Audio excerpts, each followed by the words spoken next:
¿Qué significa la resurrección para nosotros? Con frecuencia llegamos a escuchar en nuestra religión que Cristo resucitado es nuestra única esperanza. Pero la pregunta es, ¿qué significa esto para los creyentes? ¿Hasta dónde penetra el significado de estas palabras? Para decirlo de un modo simple, el cristianismo es un camino de fe que nace de un evento testimoniado por los discípulos de Jesús. Ese evento es la resurrección de Cristo. El apóstol San Pablo, en la primera carta a los Corintios, lo explica de la siguiente manera: Jesús murió por nuestros pecados, fue sepultado, y al tercer día resucitó y se apareció a Pedro y a los 12. Este es el hecho, este es el acontecimiento. Jesús murió, fue sepultado, resucitó y se apareció a diversos testigos. Es decir, Jesús está vivo, Jesús ha resucitado. Este es el núcleo del mensaje cristiano, este es el núcleo central de la fe de todo creyente. Meditemos este maravilloso misterio de la resurrección en 3 momentos. Primero, acercándonos a las fuentes y testimonios de la resurrección. Segundo, clarificando qué cosa es la resurrección y cómo hemos de entenderla, y con qué ideas hemos de evitar confundirla. Y tercero, distinguiendo las implicaciones de la resurrección en nuestra vida. Primer momento. ¿Cuáles son las fuentes o testimonios de la resurrección? En principio, y antes de mencionar las fuentes de este acontecimiento que ha configurado la historia, debemos decir que nos encontramos ante la cuestión más desconcertante que se haya planteado jamás el espíritu humano, y ante la frontera que separa necesariamente la fe de la increencia. Pues para quien no cree, la resurrección de Jesús es lo totalmente inadmisible. Y para quien cree, es el coronamiento de la historia, la confirmación de que la salvación del hombre no es una ilusión, sino una realidad, la victoria decisiva sobre todo mal, la victoria sobre todo límite humano. Ahora bien, y como es lógico, antes de buscar una explicación al evento de la resurrección, es necesario conocer los datos o fuentes que se tienen de dicho acontecimiento. Y la fuente principal es la Sagrada Escritura, sin olvidar también que hay pruebas o datos históricos que dan cuenta de la existencia y pasión de Jesús. Según cuentan los Evangelios, la resurrección de Jesús encontró a los discípulos en una situación de desánimo y desilusión por el final sin gloria de su Maestro. Es decir, la experiencia y entusiasmo de aquellos que vivieron con Jesús a lo largo de sus 3 años de predicación se había transformado en tristeza. Y esto es contrastante, porque ciertamente Jesús les había anunciado varias veces a sus discípulos que después de su muerte resucitaría. Sin embargo, su muerte les provocó un dolor tan profundo como para anular toda esperanza. Por eso el resucitado tuvo que reconquistar su confianza a través de una larga pedagogía de encuentros y pruebas sobre su nueva realidad. Por ejemplo, tuvo que hacerse tocar por Tomás, el incrédulo, o caminar y comer con ellos. Y son frecuentes las representaciones que hace frente al estupor y la incredulidad de sus discípulos. De hecho, les llega a expresar estas fuertes palabras: qué necios y qué torpes son para creer lo que anunciaron los profetas. ¿Por qué esa falta de fe? ¿No era necesario que el Mesías padeciera esto para entrar en su gloria? Y más adelante dice: ¿por qué se alarman? ¿Por qué surgen dudas en su interior? A este respecto, es ejemplar el episodio de los discípulos de Emaús, que se alejan de Jerusalén tristes y desilusionados por el naufragio de sus sueños.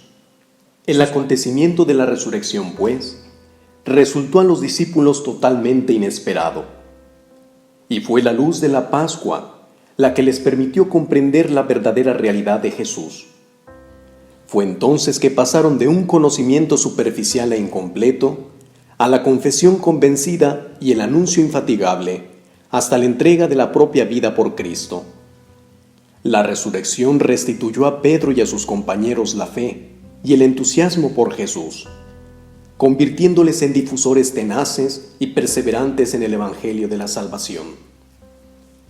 A partir de aquel acontecimiento, la buena noticia se concentra en un hecho fundamental: Jesús ha resucitado. Y esta centralidad se observa en uno de los escritos más antiguos y prolíficos del Nuevo Testamento, escrito por el apóstol Pablo. A los fieles de Corinto, que albergaban dudas sobre la realidad de la resurrección, el apóstol les escribe con una gran sinceridad: si Cristo no hubiese resucitado, nuestra predicación carecería de sentido y su fe no tendría razón de ser. 1 Corintios 15.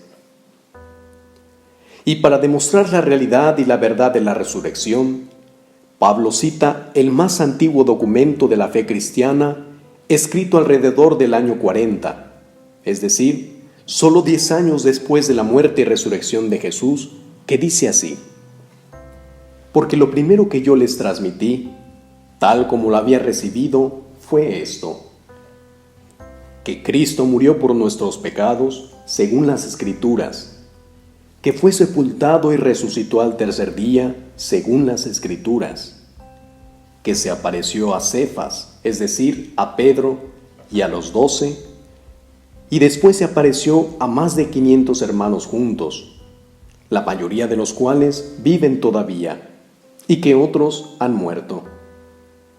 Después se le apareció a Santiago, después a todos los apóstoles, y por último, como a un aborto, se me apareció también a mí.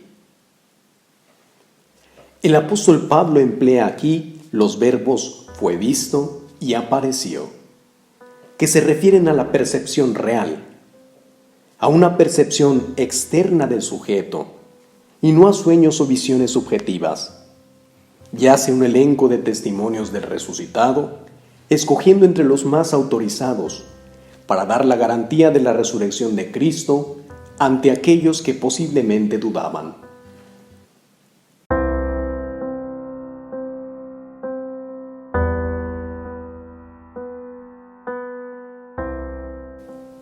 Segundo momento. ¿Qué cosa es la resurrección? ¿Cómo hemos de entenderla? ¿Y con qué ideas hemos de evitar confundirla? En el Nuevo Testamento, el acontecimiento de la resurrección se expresa con varias palabras: exaltación, glorificación, ascensión, señorío cósmico, entrada en el santuario del cielo, presencia. Pero se prefiere el término resurrección, porque es el más claro y completo para indicar que Jesús había muerto y ha vuelto a la vida. Y para comprender lo que sucedió, vale la pena ver primero lo que no es la resurrección, aquellas cosas con las cuales hemos de evitar confundirla. Primero, la resurrección no es revivir, es decir, volver a la vida terrena como antes. Pues eso fue lo que hizo Jesús con Lázaro, o con el hijo de la viuda de Naín, o con la hija de Jairo. A ellos les restituyó su cuerpo a la vida ordinaria, pero después volvieron a morir. Segundo, la resurrección no se trata tampoco solamente de la inmortalidad del alma, que sería una especie de resurrección a medias. La resurrección se refiere a la entrada en una vida sin fin de toda la humanidad de Jesús, incluido su cuerpo. Por eso el sepulcro quedó vacío. O en otras palabras, cuando se habla de la resurrección, incluye no una división, sino la totalidad, cuerpo y alma. Tercero, la resurrección tampoco se trata de una reencarnación, como admiten las religiones del hinduismo o del budismo, que consiste en la transmisión del alma a un cuerpo distinto, porque el cuerpo de Jesús resucitado sigue siendo el mismo. Cuarto, la resurrección mucho menos es un cierto recuerdo vivo de Jesús, lo cual habría provocado en los discípulos la convicción de que seguía presente, porque fue el encuentro con Jesús resucitado lo que suscitó en los discípulos la fe en la resurrección, y no al revés.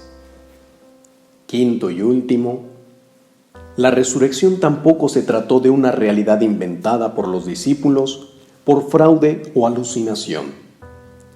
Pues recordemos que después de la muerte de Jesús, los discípulos estaban tristes, llenos de temor, incrédulos, escépticos, y solo el evento de la resurrección pudo cambiarlos. Fue la resurrección la que devolvió en ellos el primitivo entusiasmo por Jesús y por su seguimiento. Pero entonces, ¿qué pasó exactamente en el evento de la resurrección? Hay que decir ante todo que los evangelios no describen el hecho mismo, sino sus consecuencias. Los testimonios de los discípulos nos hablan de que el sepulcro ha quedado vacío. Nos hablan de que han visto al mismo Jesús de antes, incluso con las llagas de su pasión en el cuerpo. Esta situación diferente queda resaltada por el hecho de que Jesús puede entrar en una sala estando las puertas cerradas, y sobre todo porque no es reconocible a primera vista, o sea, no es María Magdalena o los discípulos los que reconocen a Jesús resucitado, sino que es Jesús quien les concede la gracia de verlo y reconocerlo.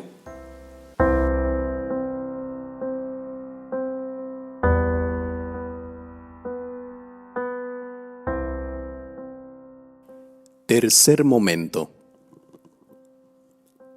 Pasemos ahora a un tercer y último momento de reflexión y hagámoslo a partir de la siguiente pregunta. ¿Qué significa la resurrección de Jesús para nosotros? O mejor dicho, ¿qué implicaciones tiene la resurrección en nuestra vida? El apóstol San Pablo dice en su carta a los Romanos: si tus labios profesan que Jesús es el Señor y tu corazón cree que Dios lo resucitó, te salvarás. Por lo tanto, la resurrección no solo tiene consecuencias para la persona de Jesús, sino también para nosotros. ¿Cuáles son estas consecuencias? Compartiré 7 consecuencias de manera condensada que nos ayudarán a tomar conciencia de la resurrección y vida del Espíritu en nosotros.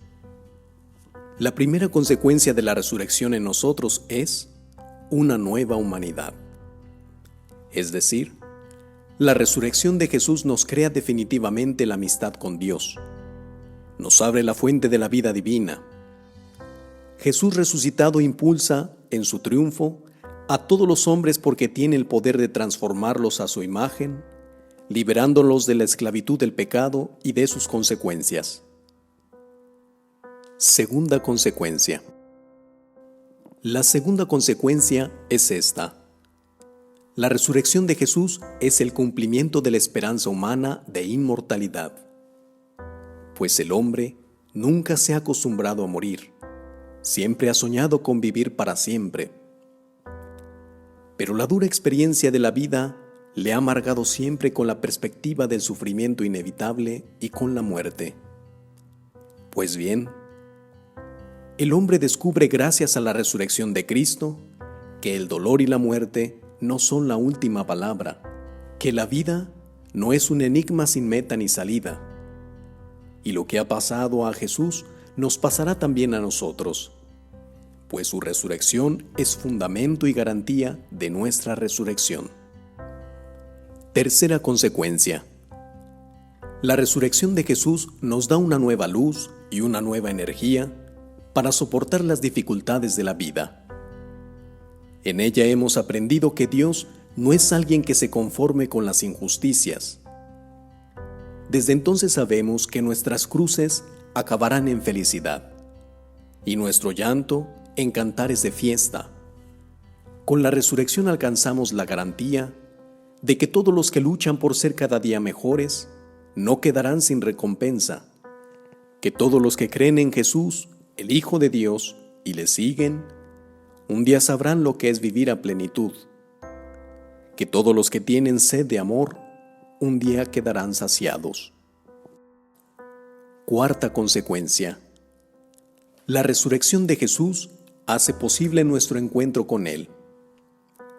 Jesús es el viviente, que estando ya junto al Padre para interceder por nosotros, se hace presente en nuestra vida para acompañarnos en el diario caminar. Él nos dice: yo estaré con ustedes todos los días hasta el fin del mundo. Quinta consecuencia. La resurrección de Jesús origina la Iglesia. Sabemos que los discípulos se dispersaron en el momento de la pasión y muerte de Jesucristo. Pero Él, en el momento de la resurrección, y una vez que se les apareció, lo hizo para convocarlos y los estableció como familia definitiva, es decir, como iglesia, que es comunidad de los que han conocido la buena noticia de la resurrección y en la que se comparte y aviva la experiencia del resucitado. Sexta consecuencia. La resurrección de Cristo nos hace hombres para la misión, es decir, la resurrección de Jesús nos envía como testigos a todo el mundo. En las apariciones, Jesús encargó a sus discípulos la misión definitiva. Les dijo: como el Padre me ha enviado, así los envío yo. También dice en otra ocasión: se me ha dado pleno poder en el cielo y en la tierra. Vayan y hagan discípulos a todos los pueblos, bautizándolos en el nombre del Padre, y del Hijo, y del Espíritu Santo, y enséñeles a guardar todo aquello que les he mandado. Séptima y última consecuencia. La resurrección de Cristo reconfigura nuestra identidad. Por ejemplo, con la resurrección de Jesús acontece una verdadera promoción de la mujer. Los sentimientos profundos de fidelidad y de piedad de las mujeres que seguían a Jesús les dieron el coraje de acompañarlo hasta la cruz y de ser las primeras en acercarse al sepulcro. Y Jesús les premió este detalle, haciéndolas las primeras testigos de la resurrección, las primeras en encontrarse con el Señor resucitado y las anunciadoras de la noticia a los apóstoles. Este detalle en el evento de la Pascua nos hace ver una revaloración radical de la mujer. Para los judíos, no valía la pena perder el tiempo enseñando la ley a las mujeres, pero en cambio para Jesús ya no son las últimas, sino las primeras en conocer y transmitir la verdad fundamental de la resurrección.